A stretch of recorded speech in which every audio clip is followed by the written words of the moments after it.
everyone, welcome to Aya's channel. How are you guys doing? I am doing a voiceover for this video since the original video was in Japanese, and now that we have finished all the forehand and backhand beginner lessons, in today's video we will be doing the forehand volley.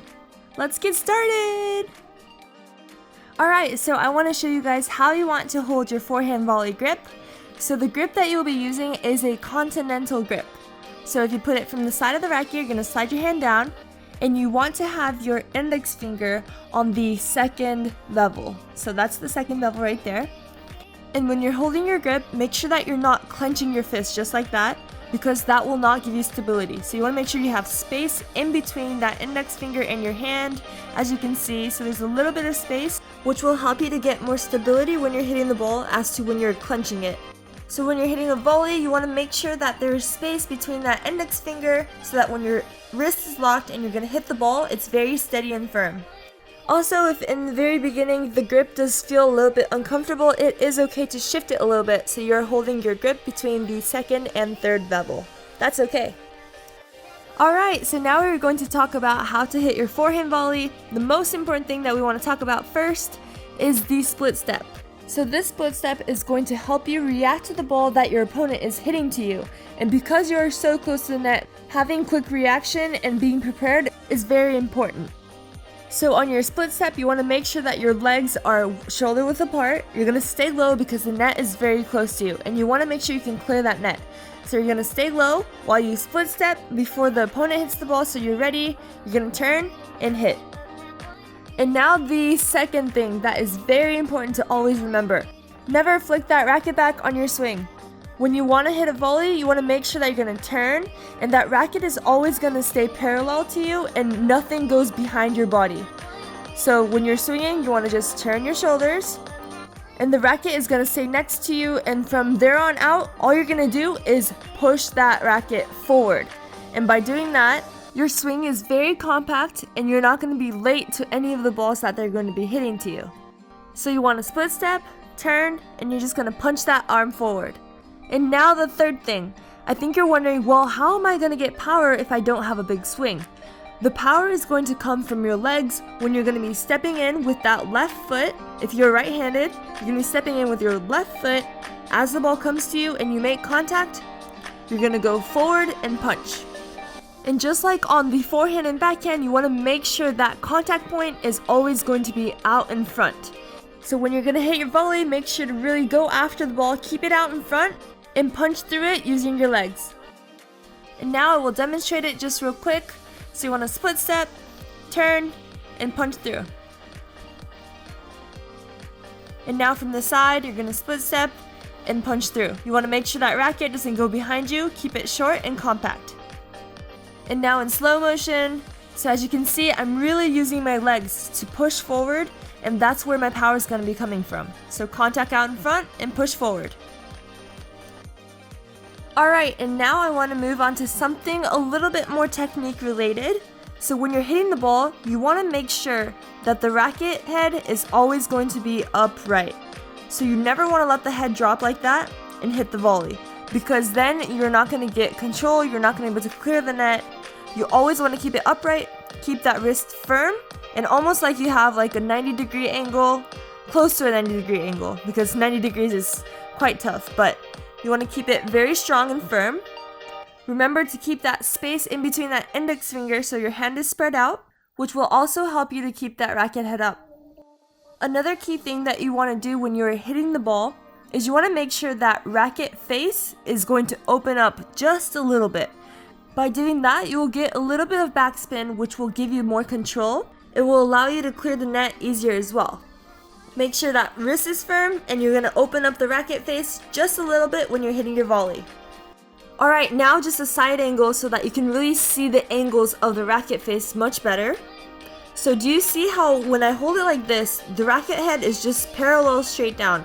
The racket face is not open at all, and when you do this, you won't be able to hit spin on your ball. So just like I did now, you want to open up your racket face just a little bit, and when your racket face is open, now if you just punch forward, you see how that is going to create the backspin on the ball. By opening up the racket face just a little bit, you will gain more control and better quality on your forehand volley. Alright, so now I would like to focus on the things that we've been talking about and practice some of my forehand volleys. There will be a mix of forehand volleys that I'm going to hit from different angles, so I would like to talk through the video with you and analyze the shots that I'm hitting. So starting with the basics, you want to make sure I'm split stepping, so I'm going to be ready, split stepping, turning, and punching forward. And not only am I punching forward with my arm, I'm going to be using my left leg to really push through the court so I can get my weight behind the ball, which will create power. One thing that is very important when you're hitting volleys, regardless of a forehand volley or a backhand volley, is that you are standing much closer to the net than you are on the baseline.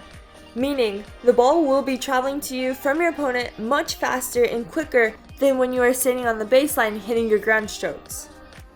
This is why this split step is very important, and the volleys are all about reaction, so you always want to keep that racket up, out in front of you, make sure it's out in front, upright, and all you have to do is turn and step in to hit the ball. You want to make sure your take back is very compact and it does not go behind your body. So you want to keep it parallel to you and just punch.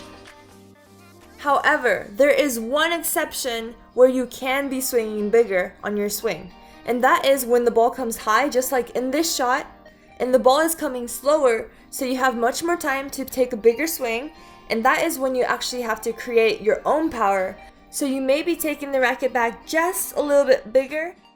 And compared to the lower balls, you may be swinging just a little bit from high to low because you're having to really punch through that ball when it is high and coming soft to you. You're creating your own power and really getting your body weight behind the ball. So it is very different compared to these low ones. Like for example, this is a low one, so I really need to stay low and drive through the court. And you can see that my swing is just very compact and I'm just punching forward. I'm gonna turn, keep that racket upright, punch forward. It is very important to distinguish on your forehand volley what kind of ball is your opponent hitting to you. And when you see that, you have to react to it very well and always be prepared for any kind of ball. So you want to have quick reaction and you always want to stay on your toes and give me that big split step. This is an example of the higher balls that are softer that I was talking about. You can see how I am taking my racket back just a little bit bigger, but I'm still going to make sure that my knees are bent and I'm going to push through the court. So I want to drive the ball through the court just like that. In the beginning, it may be just a little bit difficult to really create your own pace onto the ball, but don't worry, as you get used to it, you'll be able to use your legs to create the power that you want. So make sure that you're not overswinging because the power will eventually come. And you always have to remember that on the volley, it is more about using your opponent's power that you're getting from their ball, and you're just reflecting it on your racket. So always remember the basics when you're hitting your forehand volley. Make sure you split step, turn, keep that racket compact, use that leg for power, and punch forward.